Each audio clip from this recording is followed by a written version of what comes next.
Welcome, good morning. Thank you all for being here for this amazing ceremony that we celebrate the significant contributions of two really wonderful men who contributed so much to our community, Jonathan Woodman and Jack Bradshaw.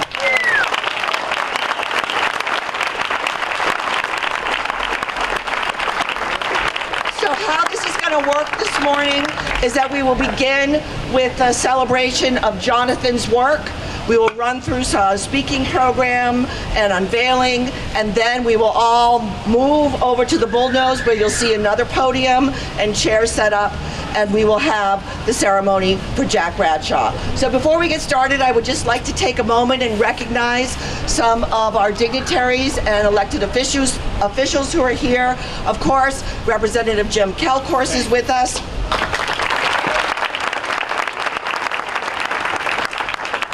Our Senator Kathleen O'Connor Ives is completing a program in Haverhill, but she will be joining us as soon as she possibly can. I would also recognize some former mayors who are with us, the Honorable Mayor Byron Matthews,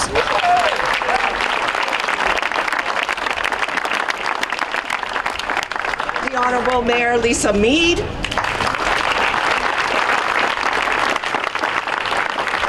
the Honorable Mayor Marianne Clancy,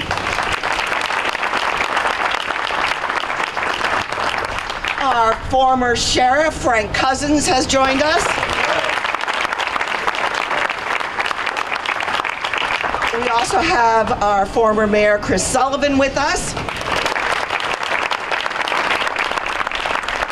And our city councilors, Charlie Taunter, Barry Connell, Bob Cronin, Ed Cameron, and Jared Eigerman. Thank you for being here.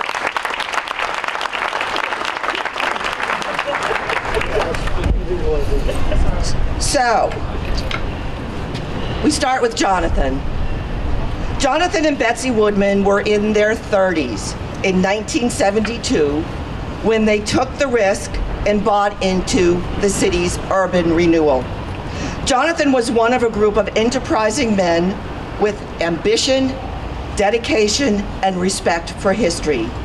They completed the first successful restoration project under urban renewal and joined what Jonathan describes as the energy of like-minded, forward-thinking residents. They demonstrated to the residents of Newburyport that their passion for preserving our history and our heritage worked. We stand here today in this beautifully preserved Inn Street, remembering that 40 years ago, it would have been so much easier to bulldoze the dilapidated buildings. But because of Jonathan and his core team of dedicated and determined men, Inn Street was saved and the preservation of the city thrived.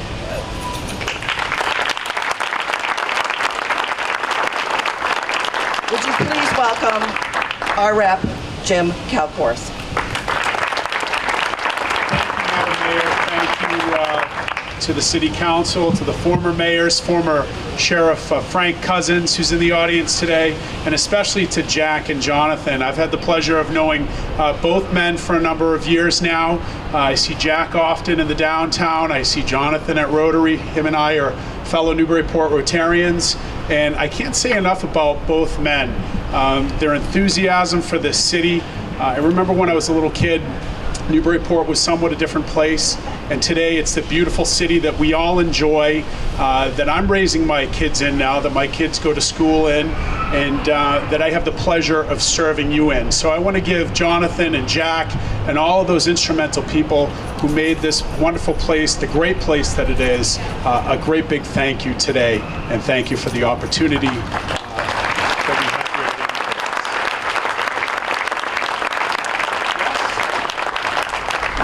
I may as well give these wonderful citations. I got a call from a friend, by the way, and he asked, he might be one of the two honorees, and asked if I would contact the governor on his behalf to see if the gov might have something for him today, and he did. We picked up fresh off his desk yesterday and this is from Governor Baker and Lieutenant Governor Polito. Jonathan Woodman, on behalf of the citizens of the Commonwealth of Massachusetts, I am pleased to confer upon you this governor's citation in recognition of your hard work and dedication to the preservation and redevelopment of historic downtown Newburyport this 9th day of September in the year 2017. The Honorable Charles D. Baker, Governor, and Karen E. Polito, Lieutenant Governor.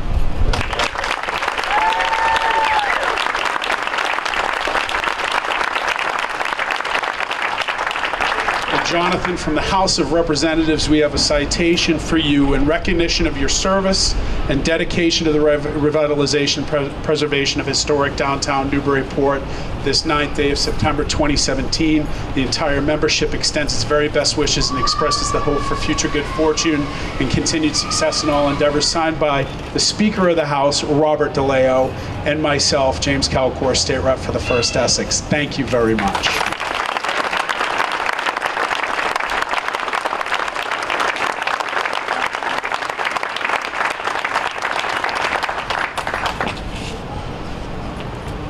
Thank you, Jim. And of course, the city has to give Jonathan an accommodation also. City of Newburyport accommodation is hereby awarded to Jonathan Woodman. The City of Newburyport is privileged to present to you this commendation for your compassion and dedication to our city. As a predominant figure in the restoration and preservation of downtown Newburyport, your role as one of the crucial facilitators during the renewal period is gratefully acknowledged. Without your keen perception concerning Newburyport's revival, our city would not have become the beautiful, historic seaport community we know today. Your business acumen proved successful when you purchased your building on Inn Street, and it is because of your forward thinking that this street is now considered one of the prettiest in Newburyport and America. Your willingness to give of your time, your creativity, and most importantly, your respect and love for Newburyport is renowned. And speaking for the residents of this city, we are very thankful for your extraordinary contributions to the city of Newburyport. Given under my hand and seal this 9th day of September in the year 2017, Donna D. Holliday, Mayor.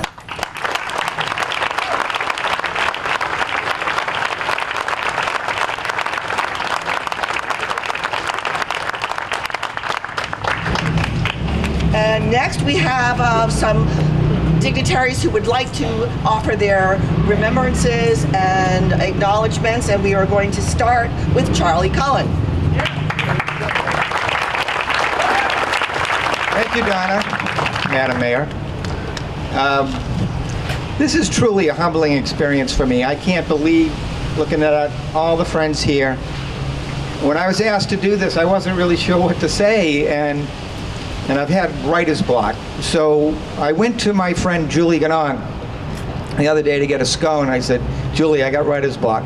What the hell am I going to say about Jonathan? She says, well, you grew up here. You remember the way it was. And she was so right. And I started to tell her a story of the way I remember this town. And I just saw Gary walk in, Gary Caldwell, my pal. We used to have beers down with the rats on the waterfront. Because there was a waterfront, but there was no boardwalk. We boarded the Flying Cloud back in the day on a plank when it came in. It was a big deal.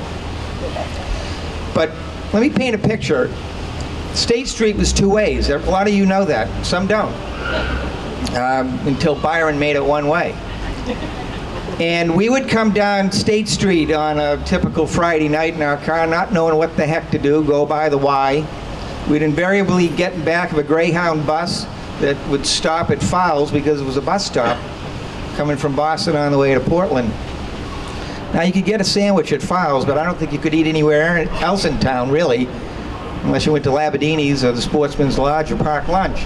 It's the way we remember it, because you'd go down to the bottom of State Street, turn around the island, which will be dedicated in a few minutes, because you turn back up State Street, and eventually, after the Pabst Blue Ribbon signs and some of the other taverns, we'd end up in front of the Y next to Taffy's and try to figure out what to do next.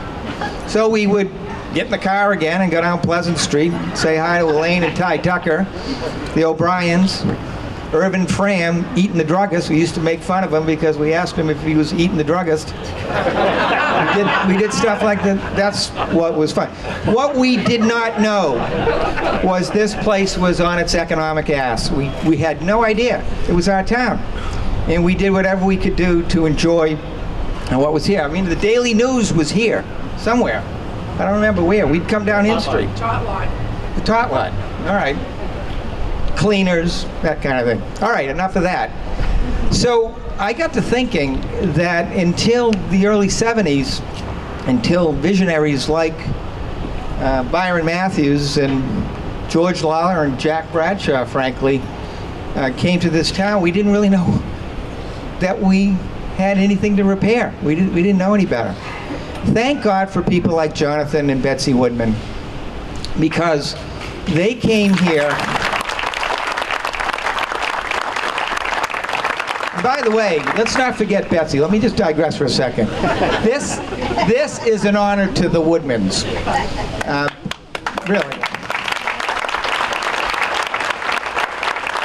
John, I've always looked up to you, and not just because you're 6'9", but I look up to Betsy too, because Betsy is an architectural historian, and I think that played a very, very significant and important part of their partnership. She's smart, she's savvy, she was also very supportive, and this would never have happened, what they did here, without Betsy's true and loyal and loving partnership with John. But John had the architectural practice, and he took the chance, and as Donna said, Gene Doyle's book, read it. There's so many wonderful things in that book that reflect on what happened back in the day. And Byron, with his tenacity, did everything, but without Jonathan Woodman and Dick Sullivan and others who invested here and stayed here, this community would not have been the community you see today. And in later life, John saw the need to perpetuate this environment that he had such a big hand in creating. So when we look at the water fountain and this tot lot and this space here, it really is because of Jonathan and his vision and his ingenuity and the rest of it. I had a long speech. There really isn't anything else that I wanted to say, but if you bear with me, I'll just wrap up what I wanted to say so I don't forget. So John, your dedication to this community and the legacy you have earned will truly live forever. You epitomize and personify what giving back is all about.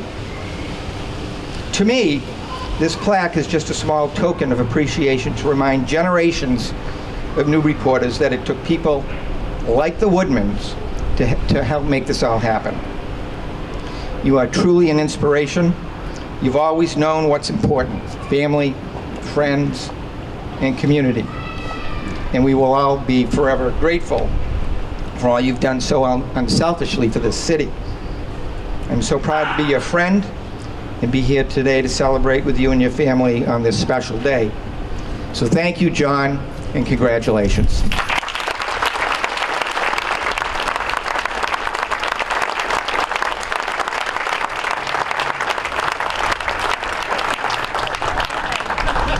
It's all right, Sharon. Next up, a man who also needs no introduction, Mark Welch.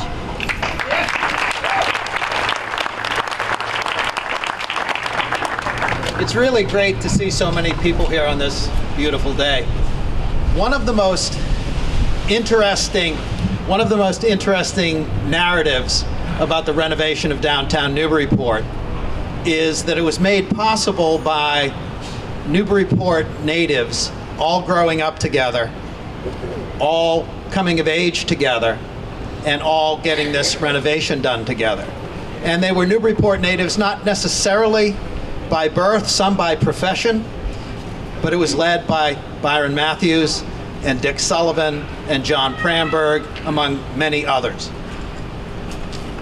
But that narrative only speaks to part of it, because at the same time these guys were growing up here in Newburyport, just a few miles away there were a couple of other kids growing up in Haverhill, 12 or 13 years old, good friends, John Woodman and Jack Bradshaw, who later in life, independently, chose to make Newburyport their home. And one of the great things about the renovation of downtown Newburyport is that it was a public and private partnership. And Jack epitomized the public side as the head of the NRA, and John epitomized the private side. Look at this building behind me. If this was being redeveloped today, people would buy into this to try to take the buildings and flip them for a quick profit. That's what happens. Chris Snow, Dick Sullivan, John Woodman, Swift Barnes, Mike Rowan, all bought parcels and redeveloped them when no one else had the courage to do so. And they didn't do it to turn a quick profit. They did it to run their businesses in for decades. And that took real courage. And John, you should be commended, if for nothing else, that courage alone. But that's not where it ended.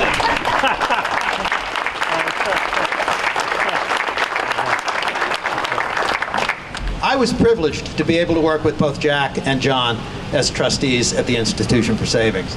And their commitment to community weighed heavily on many, many, many, if not all, of the charitable decisions we ever made. And that's something that is not known, but is absolutely 100% true. Now, Dick Sullivan used to tell a story about In Street, and believe me, as Charlie and Donna alluded to, it didn't always look like this. Most of you know that, some of you don't. Dick used to tell stories about standing probably where I'm standing, looking over that way with a BB gun, shooting rats. True, Chris, right? So we've come a long way. You're building here, John, but as we go further up State Street, the addition at the Newburyport 5, John Woodman. The lending office of the Institution for Savings, John Woodman. The addition on the back of the main office of the Institution for Savings, Jonathan Woodman. All yours, all part of your legacy. Your legacy will live long beyond any of us, not only for what you've done here, but for what you've done on State Street. Your commitment, your courage, and your dedication is what made all of that possible. So today's honor is very richly deserved, and I'm proud to call you my friend, and I congratulate you from the bottom of my heart.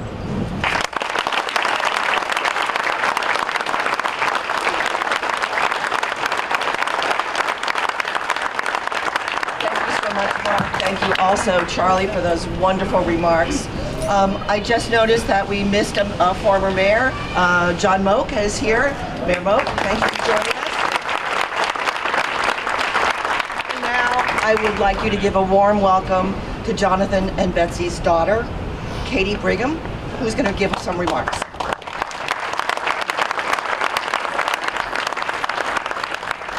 Hello. Hello. Wow. Wow. It is an honor to be here. It's an honor to be able to speak and share some remembrances. Oh, can you guys hear me? Better. All right, got to get closer.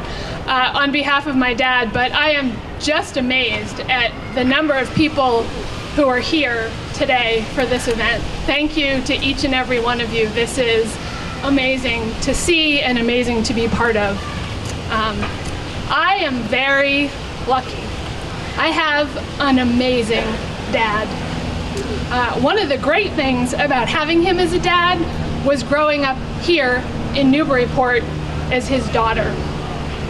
As far back as I can remember, I have always had the sense that Newburyport wasn't just a place to live, it was a community and a really, really special place to be. I remember talking with a childhood friend after we'd left for college and come back, and we both realized how lucky we were to have grown up here instead of some generic suburb like a lot of our newfound friends.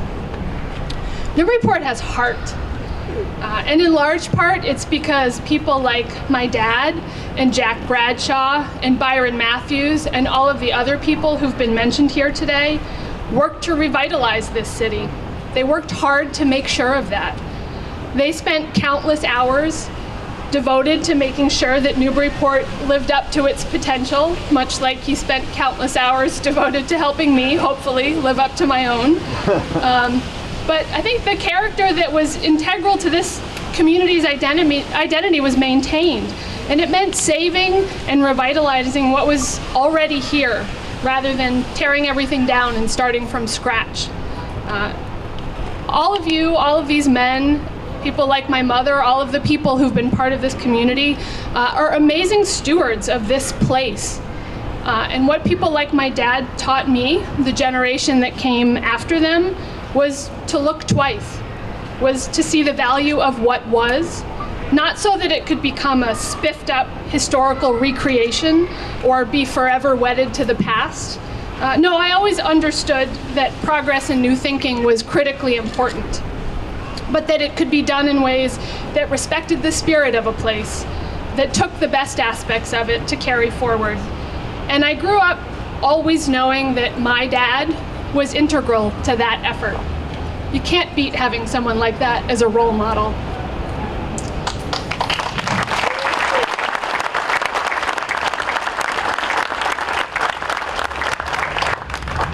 I also grew up understanding that places like Newburyport don't just happen. They require the time, the commitment, the efforts of many people. Building and growing and maintaining a special place like this requires rolling up your sleeves, getting involved, speaking out, working together, putting in sweat equity, as my dad always called it. So for all of that time and effort and care, I would like to say thank you to my dad and to Jack and to all of the other people who contributed to making this very special place what it is today.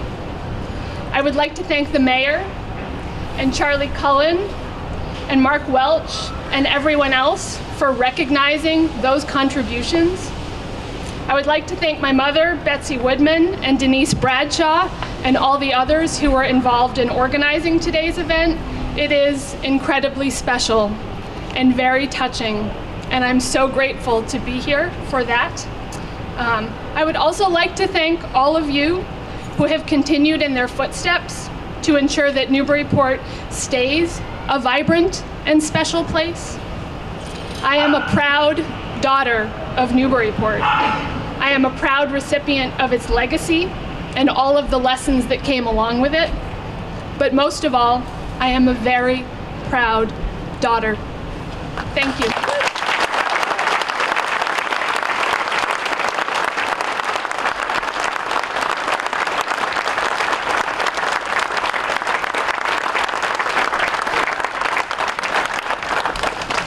Katie, thank you. That was just beautiful.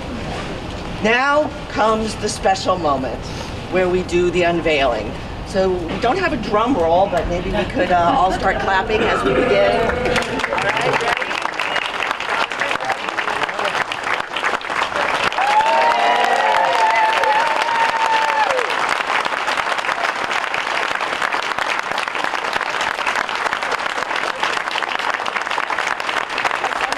Able to see it. It says, in honor of Jonathan Woodman, architect, for his early and current work to restore and maintain the architecture and beauty of downtown Newburyport.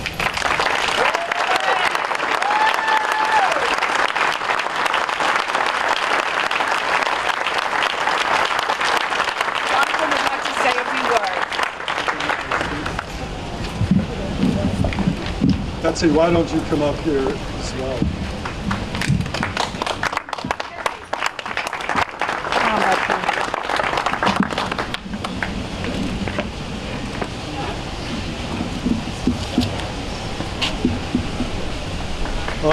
I must say I'm overwhelmed.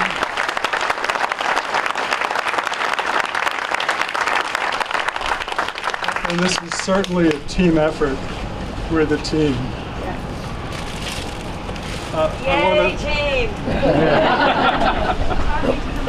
want to thank you all for coming. With special thanks to those who organized this event. To Mayor Holliday for her participation. Jonathan, talk into the mic.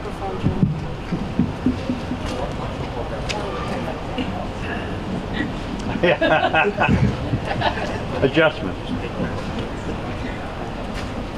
That's all right. I can do this. I guess it needed to be raised.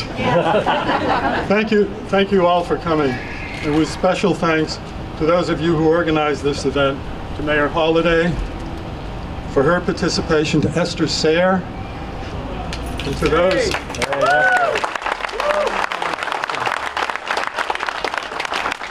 When we wanted to get things done on our enhancement committee, we knew who to nominate, and that was Esther.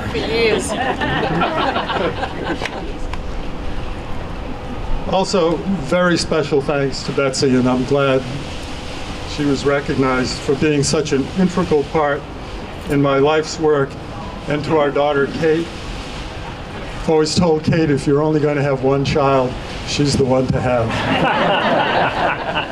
And to John Brigham, her husband, who has given us two beautiful redheaded granddaughters, Lily and Emmy. And also to friends Charlie Cullen and Mark Welch. It's great to go through life with friends like that, who have spoken so admirably on our behalf. And to family and friends who've come pretty long distances to celebrate this with us. And to Chris Plante, who I think later has a special song that he and Betsy put together as a tribute to both me and Jack Bradshaw, my very special friend and fellow honoree. We love you, Jack.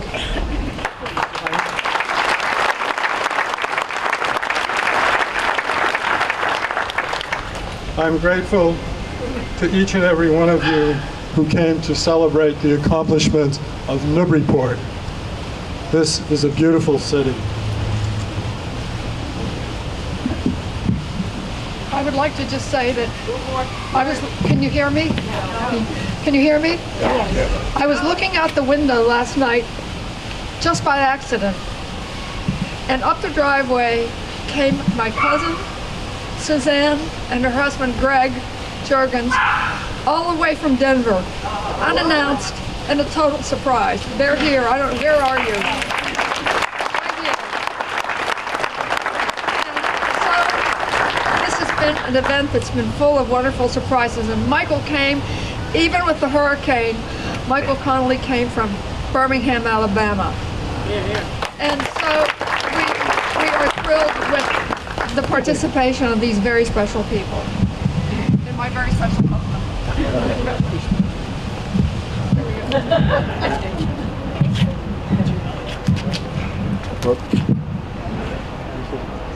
Thank you. Just a short story. My folks fled Newburyport to escape to Haverhill after I was born, seeking a city that offered more promise. Jack Bradshaw lived up the street and was a frequent visitor to our house. My parents practically adopted Jack. Jack, my mother and my father are looking down at us now and smiling for all that you've achieved.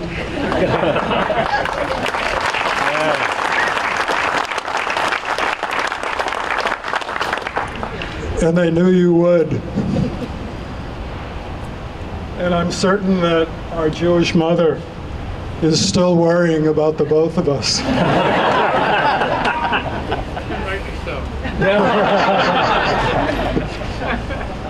After college, me in Ohio and Jack with a stint in the Army, both of us came back home to our home turf to establish roots. As pointed out, the Merrimack Valley in Newburyport in the late 60s was in bad shape economically, and the cities along the valley were all run down. The federal HUD renewal solution was to tear down the urban blight. But in Newburyport in the 1960s, there were a few with a new vision of urban restoration, not urban removal. Dr. Wilkins and Ed and Ruth Burke were among a small group who had promoted a renewal of the seaport of the city and succeeded in turning the HUD model from demolition toward restoration. You have to understand that Newburyport was instrumental nationally in going from demolition, like you saw in Haverhill, to urban restoration, which you see across the country. Those of us who followed in the 1970s were the beneficiaries, and we proved that those people in the 60s were right in promoting restoration. We stand on their shoulders.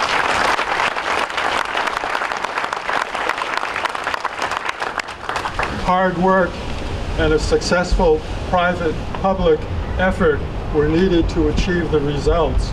Mayor Byron Matthews and the NRA, Newburyport Redevelopment Authority, with Jack as the director, were relentless.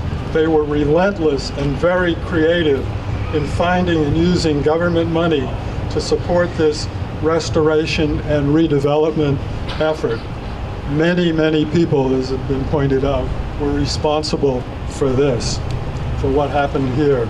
Those of us who restored buildings on In Street, on this In Street block, were young owner occupants, as Mark pointed out, financed by local banks. You don't know how lucky we are in Newburyport to have two such wonderful banks, the Institution for Savings and the Bradshaw Savings Bank.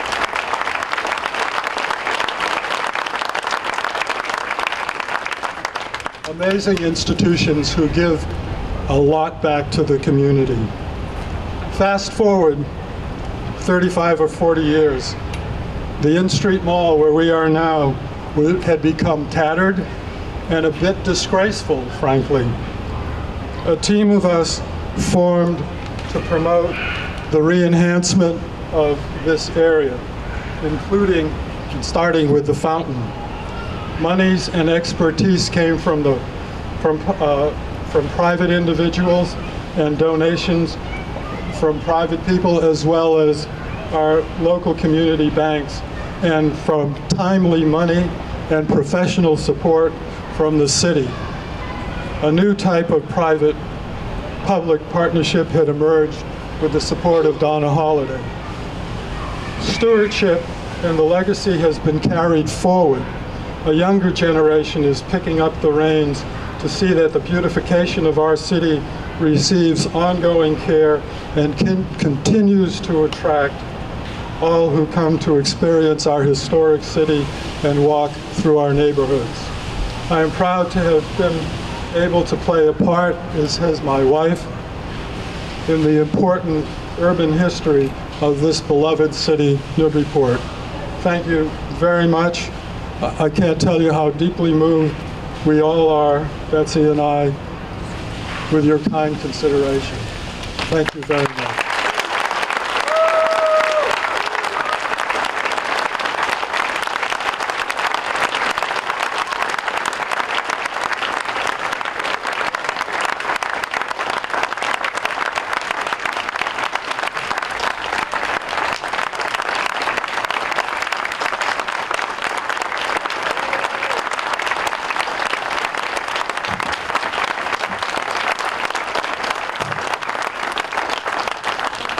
Now for a song. Hi everybody, I'm Chris Plante, son of Bill Plante, grandson of William Plante, the news editor and contributor to the Daily News.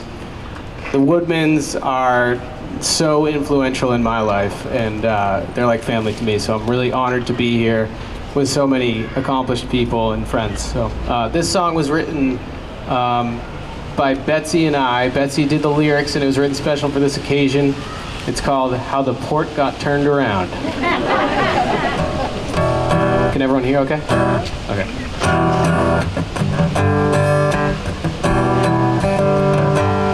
John Woodman and Jack Bradshaw called Newburyport their base.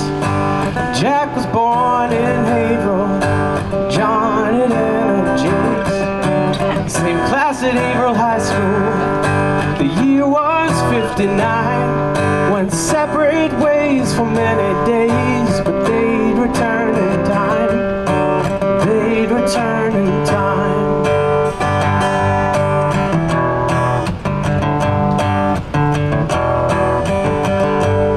Returning to a city, then smallest in the state.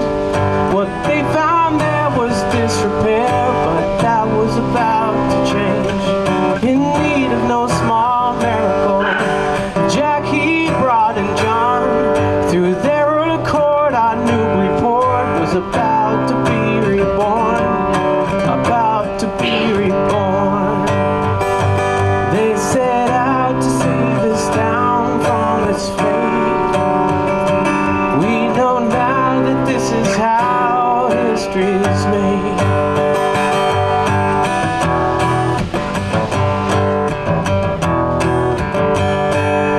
Jack and John, they weren't the only. There were others of like mind. News editor Bill, and better still, Mayor Matthew saw the light. Boards were on the windows, weeds pushed up the bricks. There were calls for wrecking balls, but the winds were about to shift. The winds were about to shift. They set out to save this town from its fate. We know now that this is how history is made.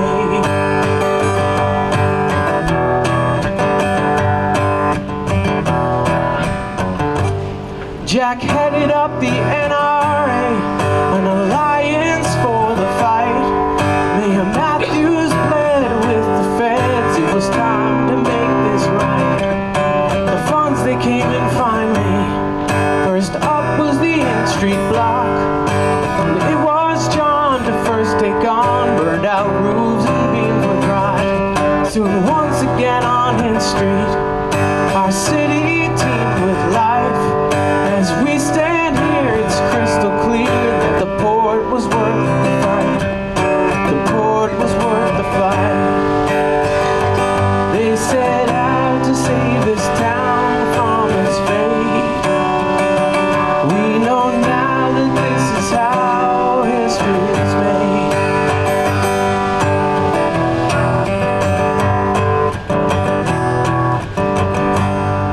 The port is now a legend, how it got turned around.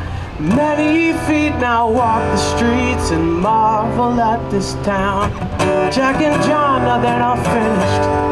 There's more work to be done.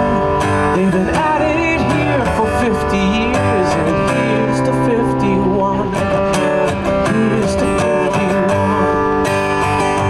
They set out to save this town from its fate. We know now that this is how history's made. They set out to save this town from its fate. We know now that this is how history's made.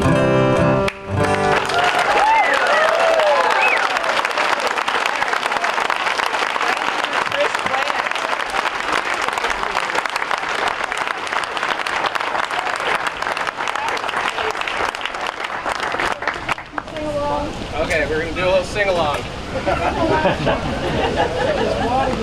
So this is the chorus. They set out to save this town from its fate. We know now that this is how history's made. All right, everyone got it? We're doing it. 1, 2, 3. They set out to save this town from its fate. We know now that this is how history's made. One more time. They set out to save this town from its fate. We know now that this is how history's made.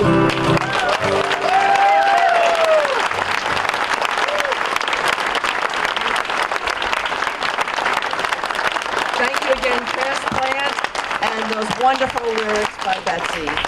So now I ask that we all rise and move over to the other podium and chairs as we begin to recognize Jack Bradshaw. Thank you so much.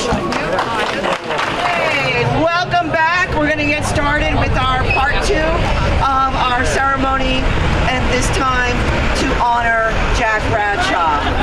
But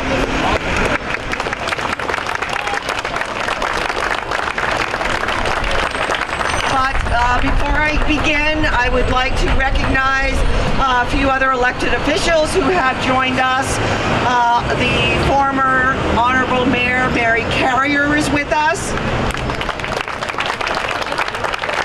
And I understand 2 additional councilors have come in, Councilor Joe Devlin and Councilor Sharif Zeid. Thank you for joining us. Oh, and welcome. Mayor of Haverhill, Jim Fiorentini, has just joined us.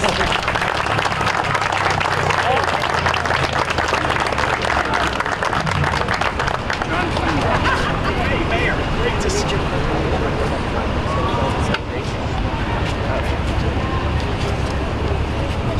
We are here to recognize also Jack Bradshaw.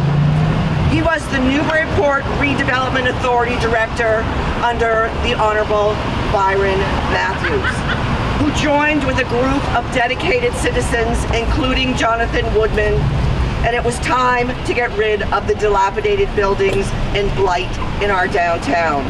They led the way, convincing not only the federal government, but the residents that the downtown could be restored rather than bulldozed, an approach that no redevelopment authority was practicing at the time. Using millions of dollars in federal grants and powerful political connections, Matthews and his team succeeded in converting Newburyport into the thriving residential and commercial destination. Jack has been described as, quote, the most successful NRA director, intelligent, tactful, strong-minded, exceptionally knowledgeable, and politically aware. And we are so grateful for his work and his leadership in the city of Newburyport.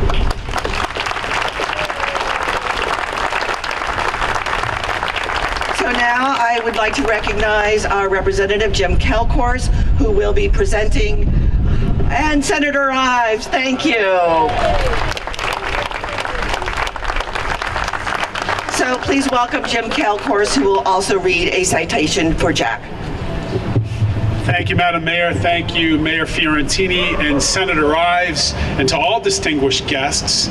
It gives me great pleasure to present Jack with this citation today. I've known Jack and his family. Like I said, I knew John and his family for some time, and it was actually you that reminded me to have the governor recognize both you and Jonathan as well, Jack. You know, much like he had the foresight for the future of this city, he reminds me how to be a good public servant. So thank you very much. It gives me great pleasure to give to you today from the Commonwealth of Massachusetts, Jack Bradshaw, on behalf of the citizens of the Commonwealth of Mass. I am pleased to confer upon you this governor's citation and recognition of your hard work and dedication to the preservation and redevelopment of historic downtown Newburyport this 9th day of September in the year 2017, signed by His Excellency the Governor Charles Baker and by Lieutenant Governor Karen Polito. And I also want to say one other thing. I had the great pleasure of being with the governor last night at the Fallen Firefighters Memorial with some Newburyporters last night, and he sends his very best wishes personally to you and Jonathan, and to all of you that made this great city the city that it is today. And I also have from you this recognition from the Speaker of the House and myself in recognition of your service and dedication to the revitalization and preservation of historic downtown Newburyport. The entire membership extends its very best wishes and expresses the hope for future good fortune and continued success in all endeavors this 9th day of September, signed by Speaker DeLeo and myself, James Kelcourse, State Rep for the 1st Essex. Thank you, Jack.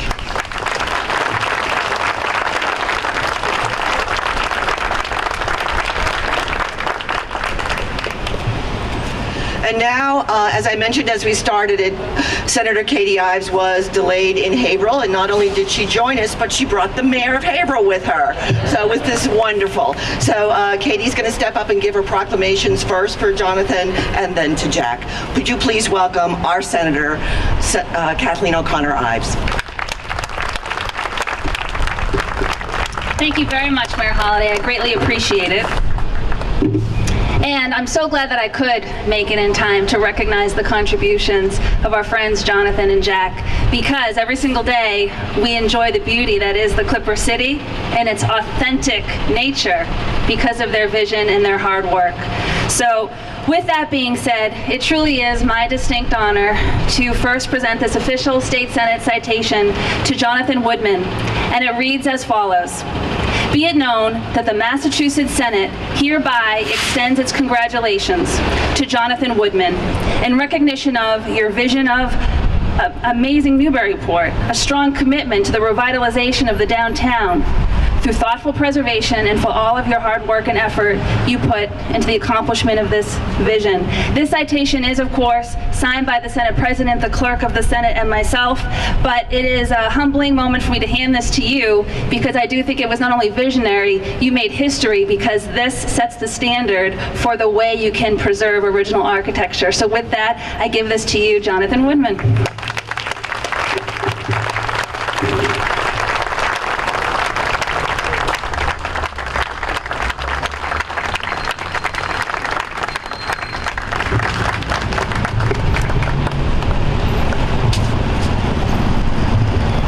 And of course, Jack.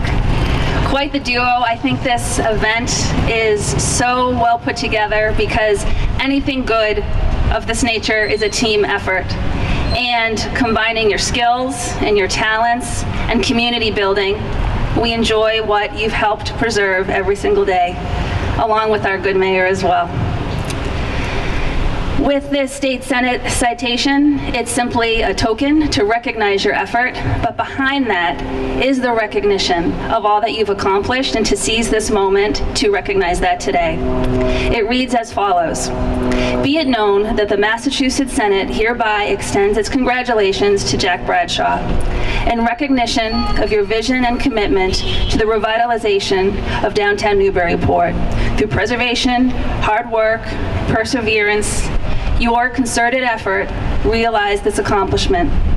Be it further known that this Senate citation as well is signed by the President of the Senate, Stan Rosenberg, the Clerk of the Senate, and myself, and I'm so very happy to be able to deliver this to you in person today. Congratulations.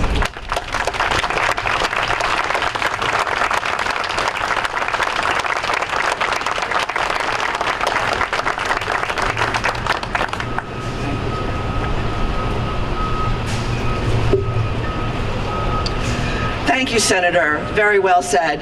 And now, earlier you heard a lot of conversation in the stories about Jonathan and Jack's. Can't lose the agenda. Anyway, earlier today, you heard people speaking about both Jonathan and Jack's connections to Haverhill, but we are really glad that they decided to leave Haverhill and come to Newburyport. No offense, Mayor, but I'm very, very pleased that Mayor of Haverhill, Jim Fiorentini, is here to deliver a citation also. Would you please welcome the Mayor of Haverhill, Jim Fiorentini. Oh, this is a bittersweet moment. We lost two of the best, and I went, you know, had I been mayor at the time, we would have put roadblocks in the road and put up $100 a day hike to keep them both here in Haverhill, keep them both in Haverhill. But unfortunately, we lost them. But I want to tell you both about how we lost them and why it's a great day for you in Newburyport, but a sad day for us, because they were both visionaries in Haverhill also. Now, I want to talk about John Woodman first. I can't remember when I first met John. I lived first 3 years of my life as a neighbor. John was on Park Street, and I was first on Richmond Street, and then on Webster. I don't know if you knew that, John. But I remember distinctly one day when I met him, which was in the 60s or 70s, when Jonathan Woodman came before the Haverhill City Council and talked about his vision for Haverhill, that there was a new building going in there, and John said, what you need along the waterfront is open space and a park. Do you remember this, John, when One Water Street was going in? And John talked about his vision for Haverhill, about how we should restore old buildings and not destroy everything with urban renewal. No one listened to him. I wasn't mayor then, I was just in high school or college, and so we came down here where you had the fortune to listen to him, and you have a great city. And I'm trying my best now as mayor to overcome the people that didn't listen. But I did listen to Jack Bradshaw, and Jack has been a tremendous help to me over the years as mayor. Whenever I've needed advice, it's been an old Haverhill High graduate who comes back to the building where we went to high school, where he walks around Haverhill all the time, and he's given me great advice. And we have completely different issues in Haverhill than you have. We have an issue of a parking garage in Haverhill. Does it sound familiar at all? And we have an issue about what should go in along the waterfront. Does that sound familiar? And when we wanted a parking garage, it was Jack Bradshaw who stepped up to the plate and gave me advice and told me how to do it and what to do it, and I want to thank both of you today. So it's my great honor to present first to you, a native son of Haverhill, Jonathan Woodman, with this citation. To Jonathan Woodman, in recognition of your assistance, vision, and guidance with Newburyport's urban restoration, and for being a native son of Haverhill. Your native community is very proud of you, John. Thank you so much.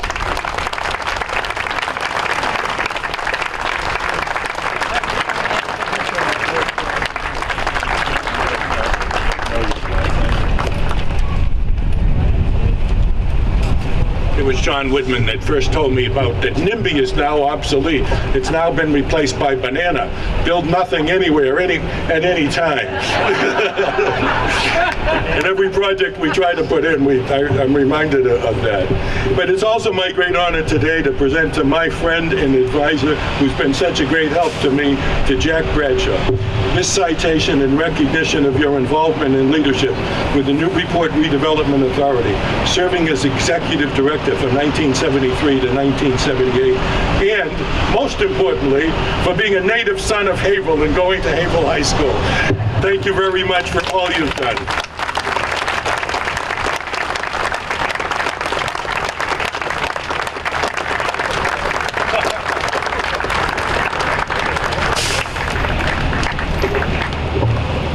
Thank you, Mayor. It means a lot that you came from Haverhill to be part of this ceremony for us. The toll booth was down. I'll put it back up. Anyway, as mayor also, we'd like to give a commendation to Jack Bradshaw. As mayor of the city of Newburyport, it is an honor to present to you this commendation for your commitment and perseverance in protecting our historic city and waterfront. Your leadership on the Newburyport Redevelopment Authority and your dedication to our city while serving under Mayor Byron Matthews were evidenced by your drive to attain the vital and essential federal funding needed to save our downtown from demolition and protect our central waterfront. As a member of this determined group, you help lead Newburyport residents to understand the benefits of preservation versus demolition, and brilliantly shifted focus and support. Your respect for Newburyport's history, as well as your creative and practical insight, has helped our city evolve to what today is a beautiful, historic seaport community. I am confident that when I state that your discreet, unpretentious, and benevolent qualities have garnered the respect of every person who has had the good fortune to meet you. We, the citizens of Newburyport, are forever grateful. Given under my hand and seal this day, September 9th in the year 2017, Donna D. Holliday, Mayor.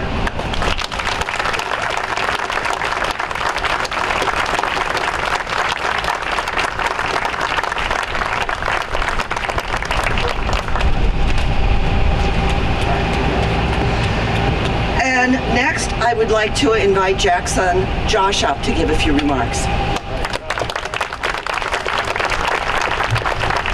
Thank you, Mayor. I just got an alert on my iPhone that that song has skyrocketed to the most demanded iTunes song in the past 30 minutes. So thank you, Betsy. Thanks to everybody for coming out this morning. This is really a neat opportunity for me to stand here and address everybody. The reason being, I know how much this town has meant to my dad and still does, especially this downtown area, which is really a tremendous gem. So for him to be honored permanently with the sign behind me is really a terrific thing. So I want to extend a heartfelt thank you to the folks that were involved with this. It really means a lot to us. Thank you.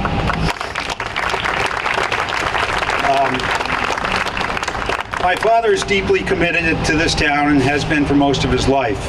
His involvement on a civic front began shortly after meeting Byron and gaining his trust as someone that would help get things done.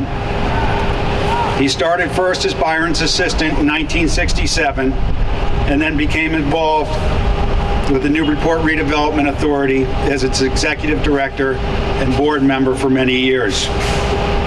During this time, and I'm sorry if I'm sounding like a broken record, but it's kind of neat that everybody talks about it so much. But during this time, a lot of people rose up to the challenge to save these buildings and then also create the gem that we have today as far as the beautiful sidewalks, the lighting, the signs. It was their foresight that made this happen. Although I was too young to remember much of it, I do know that it was a perfect storm of youth, energy, passion, and federal dollars that made it happen. And it's a wonderful place, so thank you guys and gals.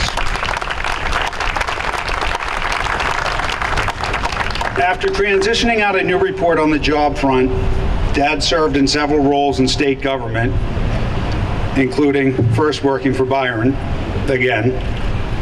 He stayed there for 20 years and was able to branch out and apply his hearty work ethic and his skills to many projects across the state. His years in state government were followed by 25 years with the Gilbane Building Company. I say 25, it seems like it's a moving target. If you get an email from him today, it still comes from Gilbane. They won't let go of him. He was able to continue his passion for uniting factions, gaining consensus, and moving projects forward with Gilbane. And although his time at Gilbane was very gratifying professionally, I know that Newburyport and what was accomplished here is what means the most to him. And that is why over time he stayed active as a board member, trustee, volunteer, and donor for such groups as the Newburyport Chamber of Commerce, the Institution for Savings, the Newburyport Education Foundation, the Yankee Homecoming Committee, the Newburyport City Council, the Anna Jakes Hospital, the Firehouse Center for the Arts, among others. In addition to his activities I just mentioned, much of his dedication played out behind the scenes and on more personal levels. As many of you know, he's a consummate networker and has developed a lot of friends and contacts across the state. Additionally, he has built a large reservoir of goodwill amongst these friends. These friends were constantly receiving calls from my father asking him if he could help somebody from Newburyport or help Newburyport do something. Whether it was a job change or admission to a certain college or to line up a speaker for the Chamber of Commerce events, he was there. So whether it was behind the scenes or out front, his affection and devotion to the city played out consistently over the years. Dad, I know that you said you were totally surprised by this expression.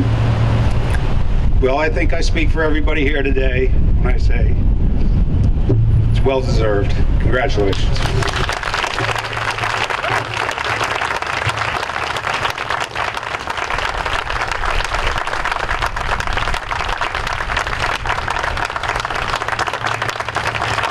Thank you, Josh. Very well said. And now, we've heard a lot about the fact that Jack worked under the Honorable Mayor Byron Matthews. So no event for Jack could be concluded without hearing from his boss. Would you please give a warm welcome to the Honorable Byron Matthews.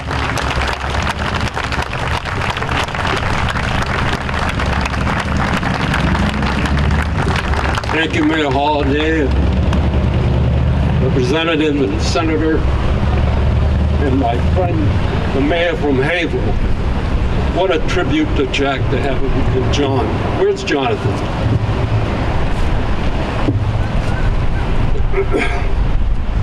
I wrote down a few things. Very few things I wrote, but I got a lot to say. It's such a beautiful day. Jack, how do you put it into words? 50 years ago, this month, I found a new friend named Jack Bradshaw.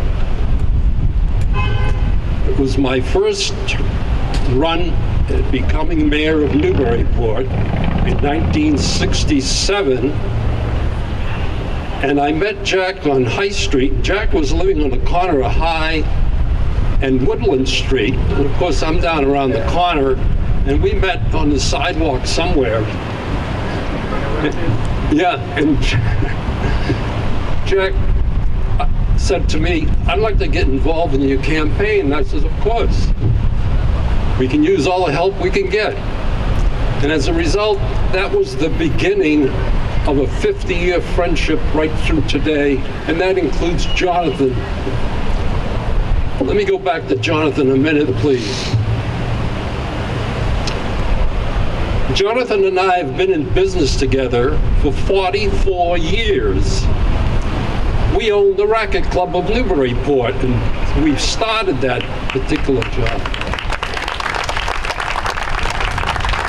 And the reason I mentioned 44 years, a lot of people always bring up partners always have a hard time getting along. We have never had a bad word in the 44 years about how the business is run and how it should be run. And people don't really believe that, but it's the very truth. And you can ask him if you don't believe me.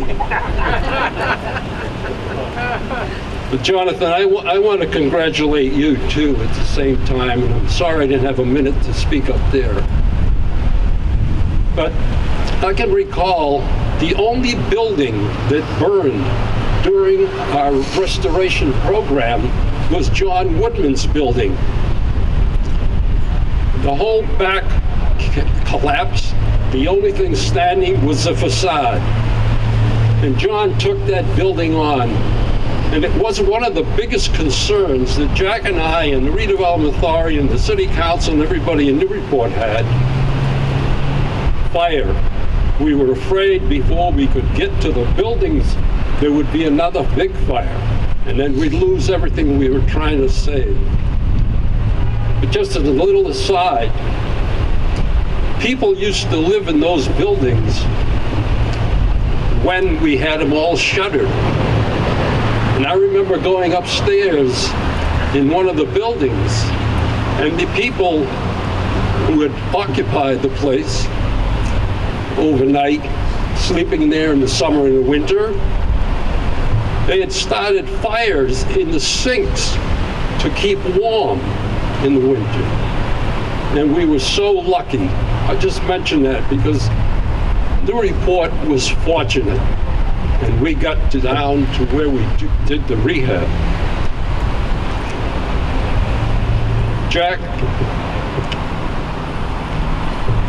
the accomplishments that you made as part of a trust that we got from the people of Newburyport. You personify two words: in your career for me. Loyalty and trust. Those are the two mainstays of your job at the Redevelopment Authority. Your leadership at the NRA, unbelievable. You know, we received a lot of federal money in our time, somewhere around 60 million during the 10 years that I was mayor and having Jack around with me, and Jonathan too, actually. But everything that we were doing for Newburyport. That's why we had a great organization. There wasn't any political will to change anything we were planning to do in Newburyport. So we did what we could with Jack's leadership there at the Redevelopment Authority. I'd like to mention a few people. A lot of you won't even understand or know the names, but I know Jack and I will, and a lot of other people who are sitting here. And also, Stu, you'll know who I'm talking about. Dr. Robert Wilkins, who was the chairman of the authority, Redevelopment Authority, when I took office and stayed on for a year and a half or so. There was an architect who had a lot to do with getting the changes we needed in order to restore Newburyport as we did and get away from demolition that the program called for in the country. Demolition under urban renewal was the mode that everybody was supposed to carry out. But there was an architect named Bill Perry from Perry, Hepburn, and Shaw, who was fortunately born in Newburyport. And at age 92, Dr. Wilkins got him down here on Inn Street with all the buildings looking like they ought to be torn down.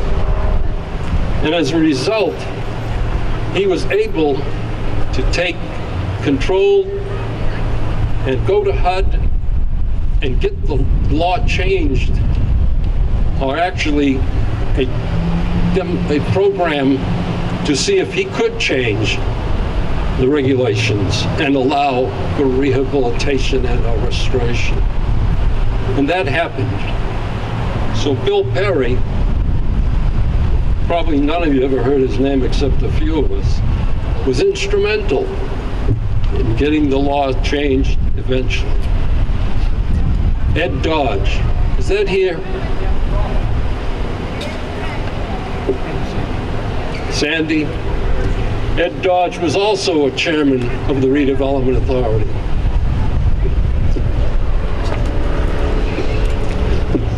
Sarah Bodge,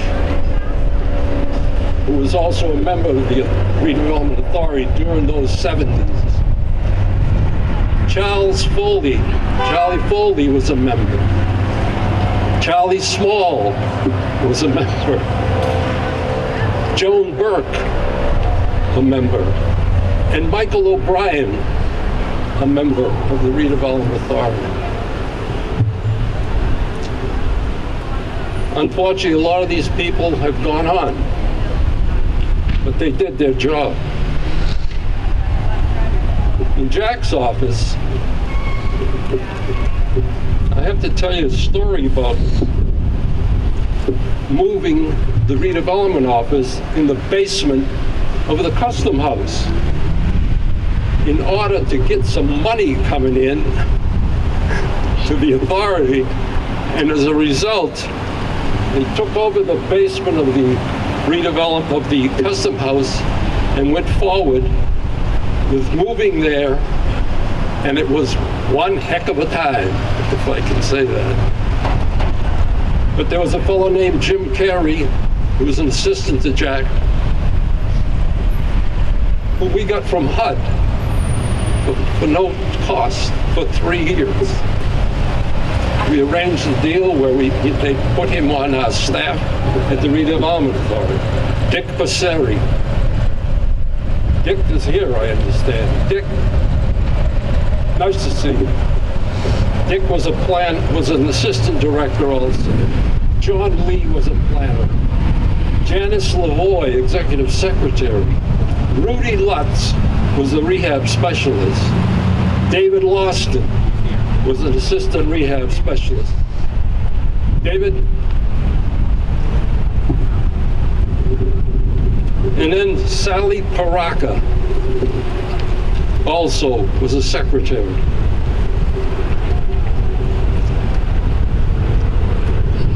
Let me come forward a little bit. About 4 years ago, Jack and John Woodman and I were asked to meet a lady from the Boston Globe on N Street. It was winter and it was freezing. The Globe took pictures of us and interviewed us and all, and it went into the Globe. But that's not the reason for bringing it up. After that meeting with the Boston Globe, we got together and looked at downtown of N Street and areas around us downtown over. And that's where the downtown group was formed, later to be called the Enhancement Group. The three of us got together and decided we couldn't allow what happened before to happen again, and that this downtown needed attention, a lot of attention. And as a result, the Downtown Enhancement Group was formed.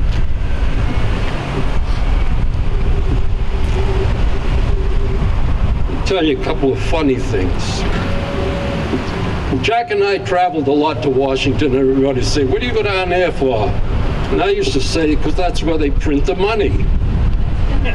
And that's important to know. But you know, we didn't have a lot of money. And when we stayed over, there'd be a conference going on in the Hyatt Hotel constantly. And then dinner would be served constantly. Nothing to do with us. But we attended all those dinners every time we went to Washington. And it was really enjoyable. We didn't even have to tip anybody, you know, so it was really something. I wouldn't dare to guess how many times we did that. And I had a brother who still lives in Silver Spring, Maryland. And we used to go out and visit him too.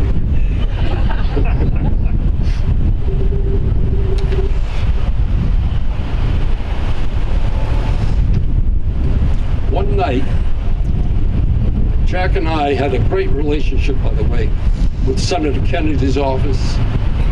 And there was a lady there, Mary Murtaugh, a wonderful lady who really jumped through hoops for us every time we needed something. Because they understood greatly. She understood what our needs were. Once you say hello to the senator, you can forget them. Go see the staff people. They're the ones that know where the bones are buried. So anyway, this was one night we were there. And all of a sudden, in the Senate building,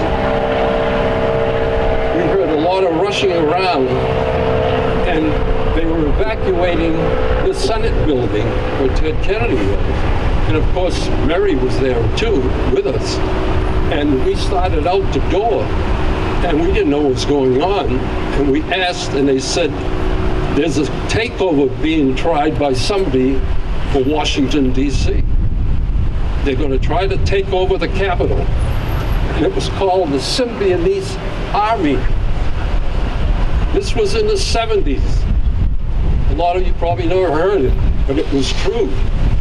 There actually were two groups trying to do it together. We got out on the street. Every senator had two people for security out the door. We went out with Mary. All the lights in Washington were out. There was no traffic in Washington. That's unusual. Nothing on the streets. And if they were moving quickly off the streets. As a result, we stood on a corner. We had our luggage with us, and we were trying to hail a taxi. Well, the hardest thing to find, they'd come by, but they wouldn't stop. Nobody wanted to let anybody into a car.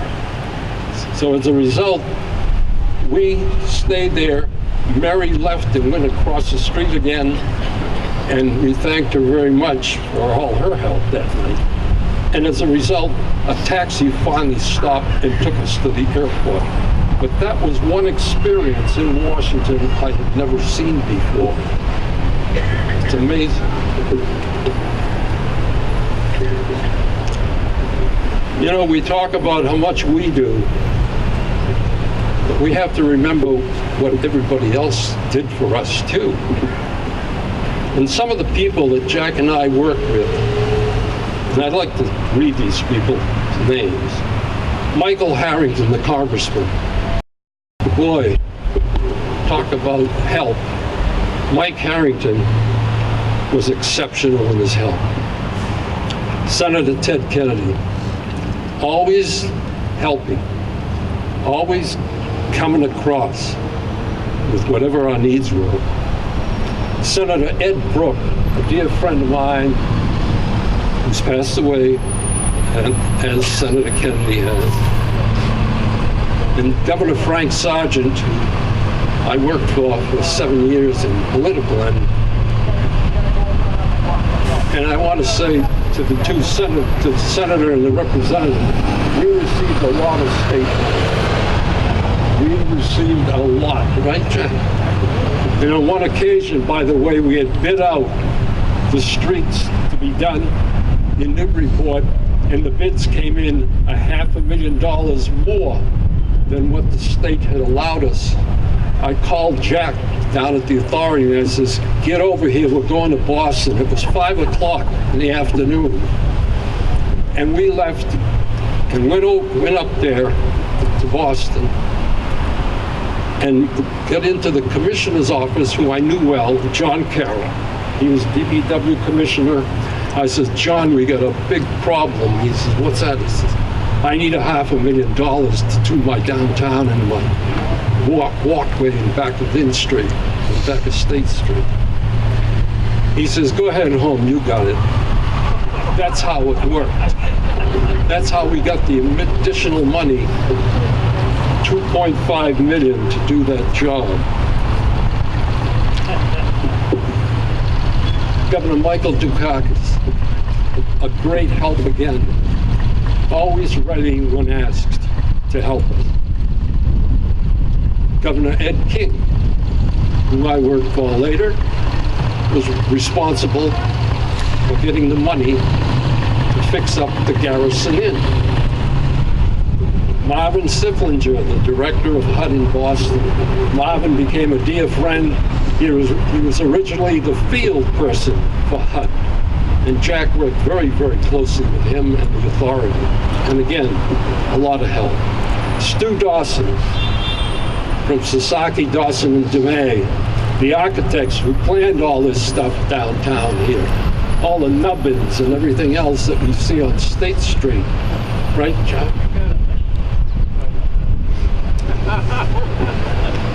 Another person from Haverhill, Mayor. One of our great help that I received down in Washington was from a fellow named John Linehan. John Linehan was so good to us. He worked with Jack Kennedy, and as a result of that, in later years, he made him the head of the SBA in Washington. And John did a tremendous job. John used to take me around Washington, inside the Capitol building, inside all these places that a lot of people never see.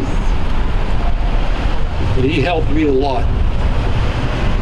John Carroll, I've mentioned, and Mary Murtaugh.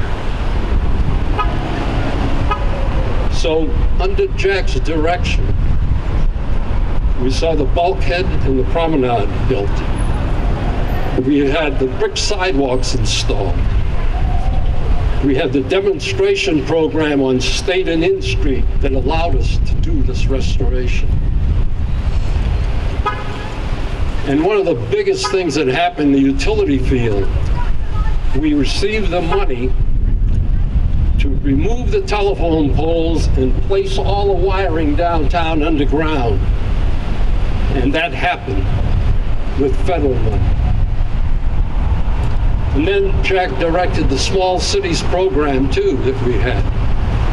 So as you can see, there's a lot been done and a lot we haven't talked about. I want to thank everybody in Newburyport for their support during all this going on that we had. And a lot of the merchants for, I guess, putting up with us while we dug up State Street and put new mains in all over this town, downtown. Again, sorry to go so long, but it's got to be said.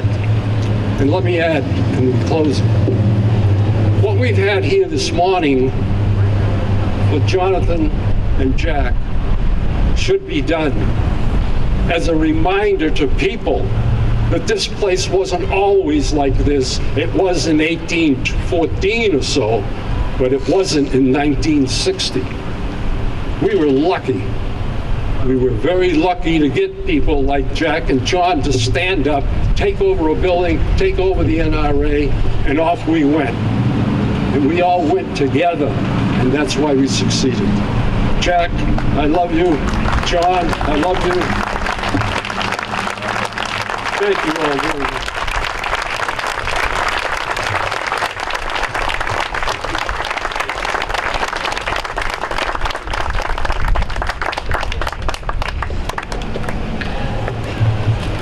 Mayor Matthews, thank you so much. Always love hearing the great stories about your adventures in Washington and the networks, relationships, and as you said, the loyalty of staff that worked with you, that you helped to make what we have today possible. We're all very grateful to you also for your work. And now comes the moment we've all been waiting for. Jack, Denise, Josh, family, would you join me as we cross the street and unveil your plaque?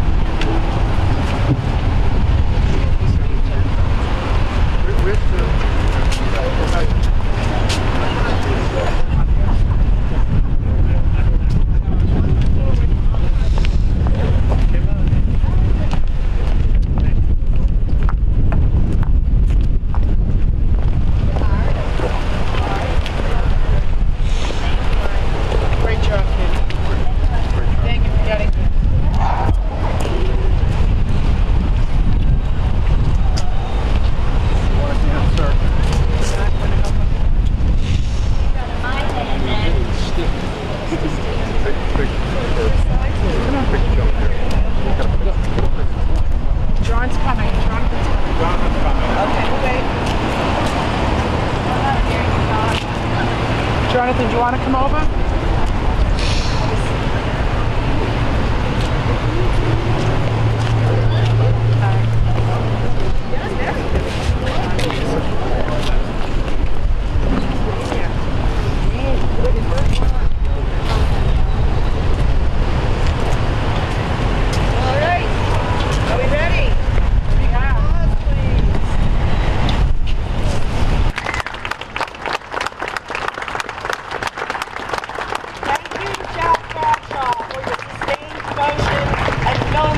Contributions to the city you love.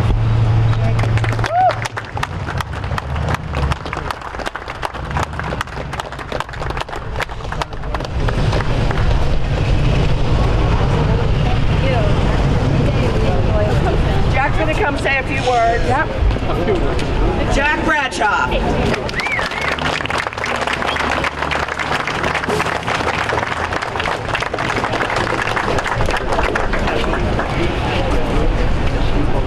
Wow. First, I want us to take a minute for thoughts and prayers for our fellow countrymen affected by the hurricanes and our neighbors being affected by the earthquake. Please, let's take a minute to think about them.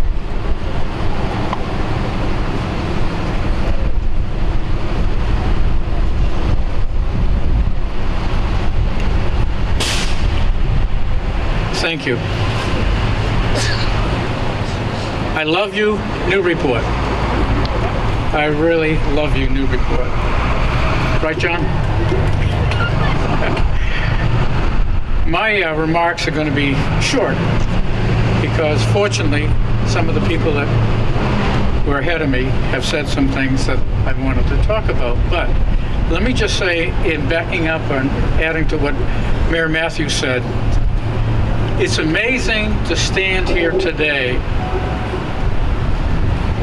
For those of you that don't know, within Vision, which you can see right now, there are at least 7 gas stations. Think about that. One was right here in the corner where it says Market Square Jewelers. The pumps basically were on the sidewalk. And at the end of this building, which was taken down years ago, and I don't know, Byron, if Bossy Gillis himself had it taken down, did he? No. Okay. But in that corner was Bossy Gillis's gas station. We sold running water. Right. 8 gallons for $1. 8 gallons for $1. In this area, as was mentioned earlier by one of the previous speakers, Greyhound and Trailway was here all the time. At any hour, you might see 7 or 8 buses going through here from different companies. Can you imagine that today? When I became director, 11 Market Square didn't have a roof on it. There was actually, and you gotta believe me, a tree growing out of it.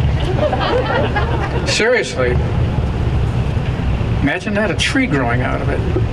The next building over was a feed store for animals. In the windows for a good part of the year would be chickens and rabbits.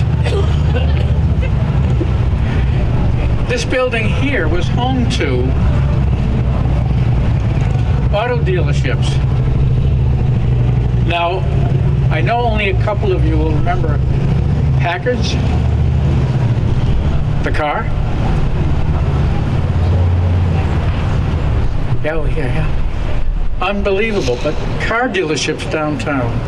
So that we had to deal with. And these buildings, as mentioned by Jonathan and by Byron and others, these were in rot.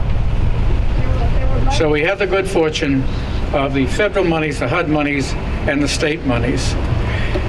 Let me thank a few people for today's event. Where is the mayor of N Street? Where did she go? There she is, Esther Sayer.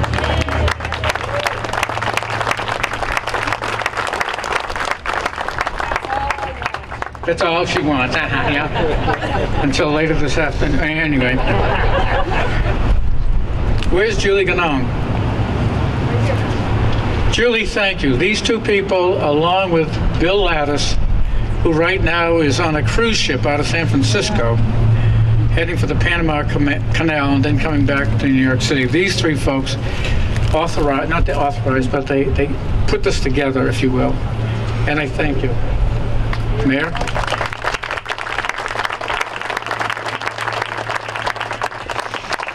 I want to thank the city councilors who are here. Thank you very much for your attendance.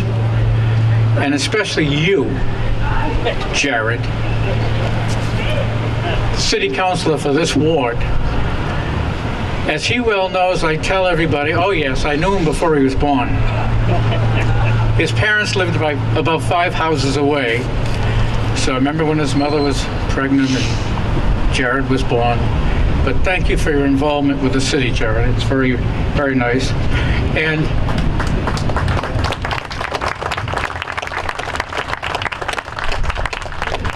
I've shaken his hands twice today. That's enough. I just want to warn you, when you shake his hand, hold on.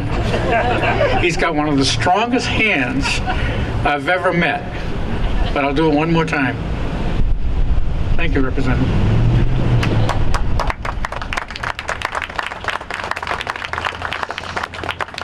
I had the pleasure of meeting the senator's son a few weeks ago, and he's approaching a year old. Almost a year old. And I could tell by when I said hello to him, et cetera, I said, when she's through, he's going to run for that seat.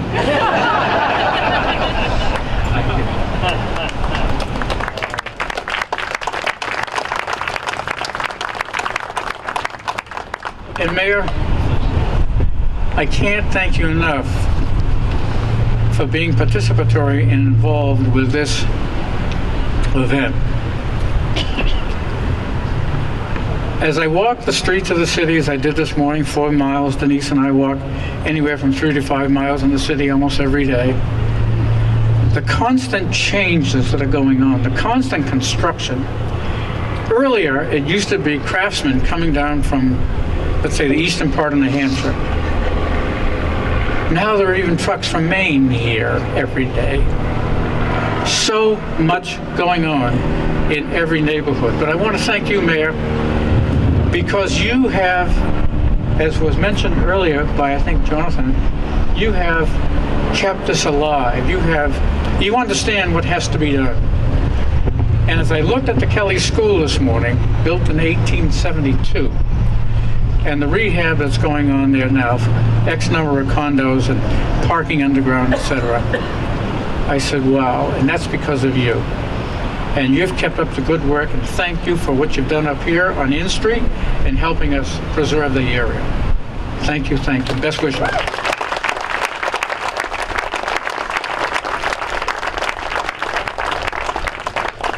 And I'll try to go quickly. My family. My son Josh, who spoke earlier, thank you, thank you.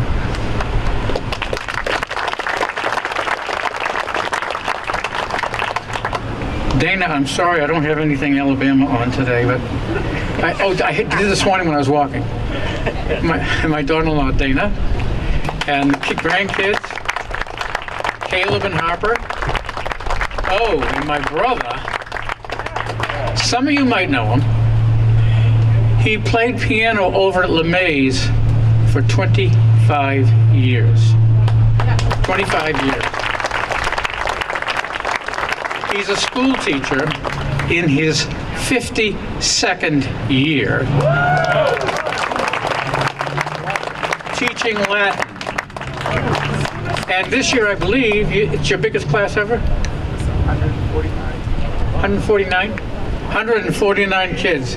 And Denise and I have had the pleasure of going out there for events every year, the first Friday in June, and to see the passion that those kids, students have programs is unreal. I just want to repeat, 52 years of it.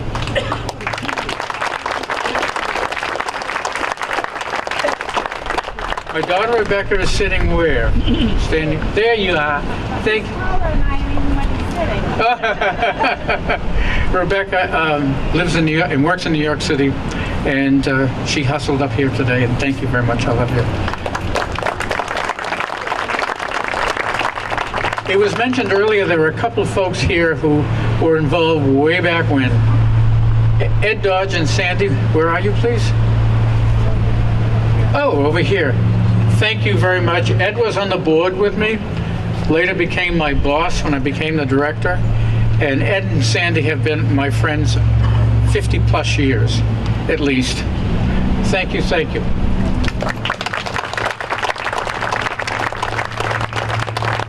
Stu Dawson is sitting right here in row number 3. Stu was, at the time, was with Sasaki Dawson DeMay, now known as Sasaki. Your son is the president of it? Yes. It's a big landscape architectural firm out of Watertown. And we've remained friends with his dear wife. They live up in York, on a beautiful area.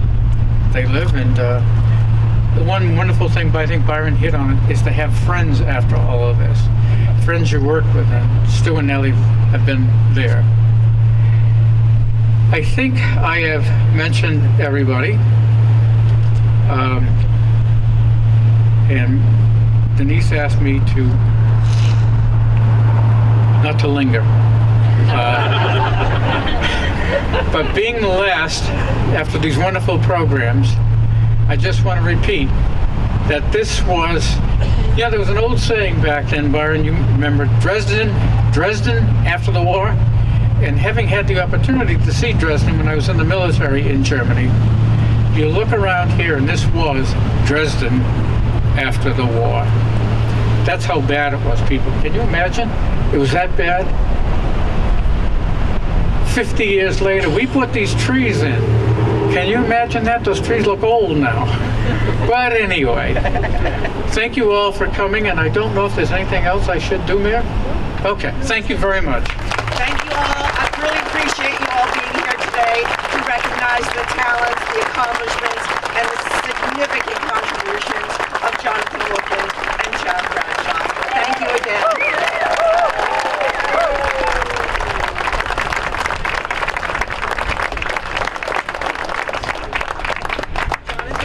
Jonathan, Jack, Betsy,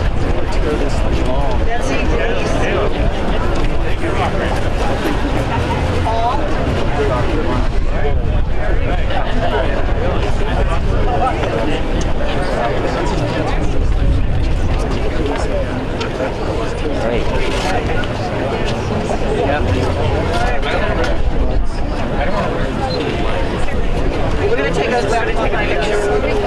Yes, you're supposed to be in the picture. You're looking to get away from me. How are you? Maybe step